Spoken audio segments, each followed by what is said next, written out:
దేవుడిదే. ఈ వస్తువు మంచిది, ఈ వస్తువు మంచిది కాదు అని కూడా లేదు. మనకేది మంచిదో దాన్ని మనం దేవుడికి ఆపాదించేసి దేవుడికి మంచిది అనేస్తాం.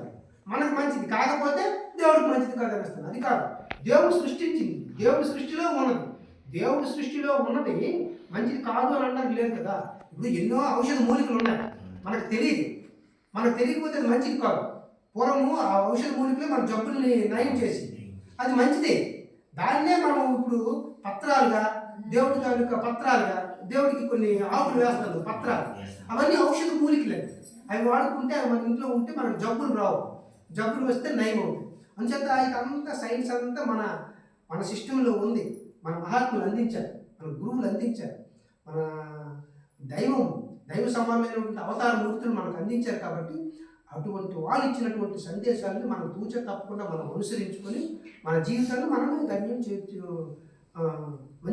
మంచిగా సాఫీగా సాగేటట్టు మనమే తీర్చిదిద్దుకోవాలి. చేత ఒక్కొక్క రోజు ఏదో కొన్ని సందర్భాల్లో మనం ఇటువంటి సత్సంగ కార్యక్రమాలు ఏర్పాటు చేసుకుంటే మనకు మంచిది అని ఈ నూతన సంవత్సరం సందర్భంగా, ఆంగ్ల నూతన సంవత్సరం సందర్భంగా మీకు అందరికీ తెలియజేసుకుంటూ